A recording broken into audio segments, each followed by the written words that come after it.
आपला लाईफमध्ये अनेक प्रकारच्या लोकांसोबत संपर्क येतो।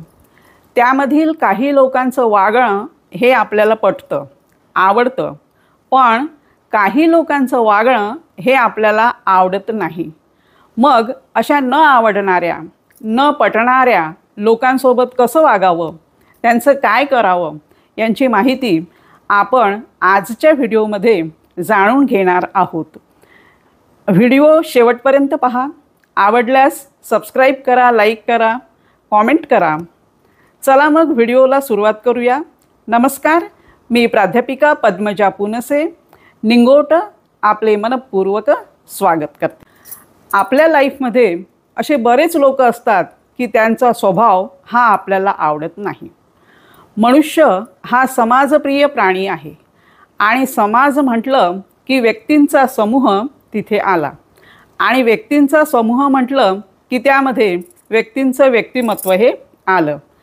तर व्यक्ती आल्या म्हणजे काय की त्याचे गुण आणि अवगुण हे दोन्ही सुद्धा आले। प्रत्येक व्यक्तीच्या लाईफमध्ये आवडणारी आणि न आवडणाऱ्या अशा व्यक्ती असतात। प्रत्येकाच्या लाईफमध्ये एक आपण म्हणू की विलन टाईप एक व्यक्ती तरी असतेच।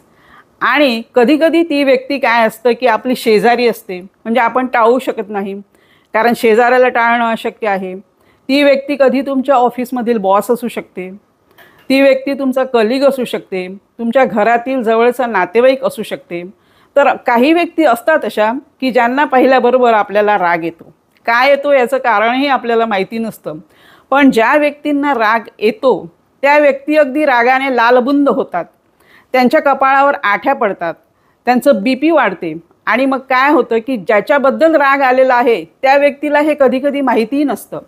ती व्यक्ती अगदी निवांत असते, पण ज्याला राग आलेला आहे तो आपला रागाचा जळफळाट करत असतो आणि त्यामुळे काय होतं की जो रागाने लालबुंद होत आहे त्याच्या शरीरामधून निगेटिव्ह हार्मोन्स असे बाहेर पडतात आणि त्या निगेटिव्ह हार्मोन्समुळे त्याच्या शरीरामध्ये असं विष तयार होतं आणि त्याला शारीरिक प्रॉब्लेमसुद्धा होऊ शकतात। म्हणून काय करायचं की असे जर व्यक्ती आपल्याला भेटल्या, असतातच प्रत्येकाच्या लाईफमध्ये अशा व्यक्ती की न आवडणाऱ्या, न पटणाऱ्या, कुणालाही तुमचा स्वभाव हा 100% पटत नाही। एखाद्या व्यक्तीने जर तुम्हाला तुमच्या समोरच म्हटलं की मला तुमचा स्वभाव आवडत नाही, तर साहजिक आपल्याला राग येतो। आपला स्वभावही दुसऱ्याला 100% पटत नसतो, दुसऱ्या व्यक्तीचा स्वभावसुद्धा आपल्याला 100% पटत नाही। काही व्यक्ती अशा असतात की मुद्दाम तुमच्या लाईफमधील खाजगी गोष्टी, पर्सनल, तुम्हाला खोदून खोदून विचारतात, तुम्हाला जे विषय आवडत नाही ते विषय तुमच्या समोर काढतात। मग अशा व्यक्तींबद्दल आपल्याला राग येतोच। तर असे जे व्यक्ती असतात, तर मग आता यांचं काय करायचं? तर आता त्यावर 3 पर्याय आहेत। एक तर तुम्ही काय करा की त्या व्यक्तीपासून, ज्या व्यक्तीचं तुम्हाला राग येत आहे त्या व्यक्तीपासून तुम्ही अलिप्त राहा, त्याचा विचार करणं सोडून द्या, त्याकडे दुर्लक्ष करा, त्याच्यापासून डिटॅच व्हा। हे एक तुम्ही करू शकता। दुसरं की त्या व्यक्तीमध्ये जे काही गुण किंवा जे दोष असेल त्या गुण दोषासहित त्याचा तुम्ही स्वीकार करा।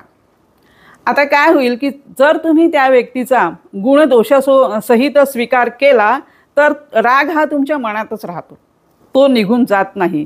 कारण तुम्हाला कधी कुठेतरी असं वाटतं की म्हणजे माझीच हार झालेली आहे आणि मी याला गुण दोषासहित स्वीकारलेलं आहे। जे आपण पहिलं म्हटलेलं आहे की त्याच्यापासून अलिप्त राहा, दूर राहा, तर असं केलं तर काय होतं की तरीही तुमचा राग एवढा शांत होत नाही। मग त्यावर तिसरा पर्याय हा आहे की तुम्ही त्या व्यक्तीबद्दल सकारात्मक विचार करा। आता बघा की ती व्यक्ती जर तुमची शेजारी असेल तर शेजाऱ्यांची भेट आपली दररोज होतेच, म्हणजे भेटलो जरी नाही तरी एकमेकांना आपण दररोज दिसतोच आणि मग शेजाऱ्यांना टाळणं अशक्य आहे। मग कारण आपण आपलं घरही बदलू शकत नाही। मग असं शेजारी असेल तर त्याचा आपल्याला राग येत आहे तर त्याबद्दल आपण काय करायचं, सकारात्मक विचार करायचा। तुमच्या ऑफिसमधील बॉस असेल आणि बॉसची भेट आपली दररोज होणार, मग बॉसला आपण टाळू शकत नाही। बॉसला टाळायचं असेल तर आपल्याला नोकरी बदलावी लागेल आणि ते आपल्याला परवडणारं नाही, ते शक्य नाही। म्हणून आपल्याला तिथे सुद्धा सकारात्मक विचार करावा लागेल। एखादी व्यक्ती तुमची कलीग आहे, किंवा कोणी तुमच्या घरातीलच व्यक्ती आहे, तुमच्या अत्यंत जवळची, की ज्याची तुमचं दररोज भेट होते, दररोज तुमचा त्याच्यासोबत संपर्क आहे, तर मग या लोकांच्याबद्दल तुम्ही काय करायचं, शुभ विचार करायचा, शुभ चिंतन करायचं. आता शुभ चिंतन करायचं म्हणजे काय करायचं, की देवाजवळ या व्यक्तीबद्दल प्रार्थना करायची, की देवा याचं चांगलं होऊ दे, देवा याचं भलं होऊ दे, याला चांगली बुद्धी दे, याचा भरभराट होऊ दे, याचा संसार सुखाचा होऊ दे.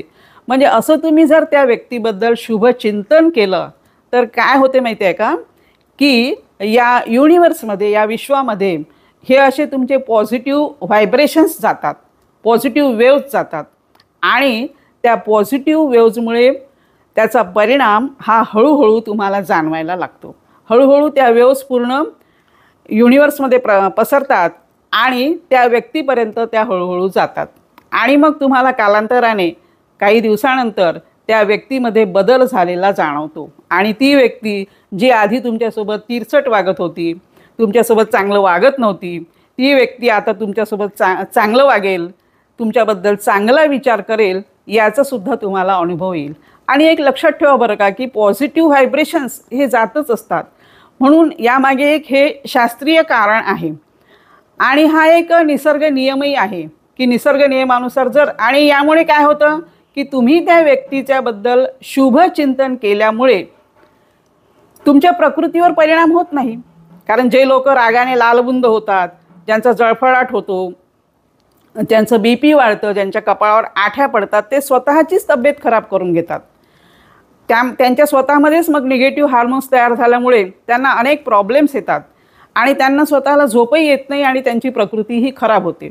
म्हणून हा जो तिसरा पर्याय आहे, पहिला पर्याय आहे की एकतर त्याला टाळा, त्याच्याकडे दुर्लक्ष करा, डिटॅच व्हा.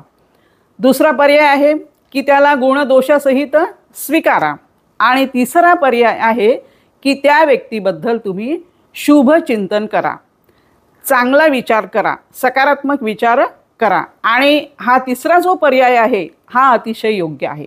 त्यामुळे काय होतं, की ज्याचा तुम्हाला राग येत होता त्या व्यक्तीमध्येही सुधारणा होते आणि तुमची तब्येतसुद्धा खराब होत नाही, तुमचे हार्मोन्सही निगेटिव्ह बनत नाही आणि तुमची प्रकृतीही चांगली राहते. म्हणून हा जर आपण पर्याय निवडला तर बघा तुम्ही, हा एक निसर्ग नियम आहे आणि तुम्ही असं करून बघा, की त्यामुळे काय होतं, की एक तुम्हाला मग पण प्रयत्न करावा लागेल, म्हणजे एक प्रकारची साधनाच करावं लागेल, ताबडतोब तुम्हाला याचा रिझल्ट मिळणार नाही.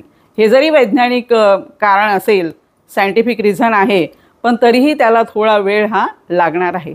म्हणून आपल्याला जी व्यक्ती आवडत नाही, जी व्यक्ती आपल्याला पटत नाही, तरीही त्या व्यक्तीच्याबद्दल आपण चांगला विचार करायचा, म्हणजे याचं नेहमी चांगलंच होऊ दे असं जर आपण देवाजवळ प्रार्थना करत गेलं तर मग आपलंही मन शांत राहतं, आपला रागही कमी होतो आणि त्या व्यक्तीवर सुद्धा त्याचा प्रभाव होतो.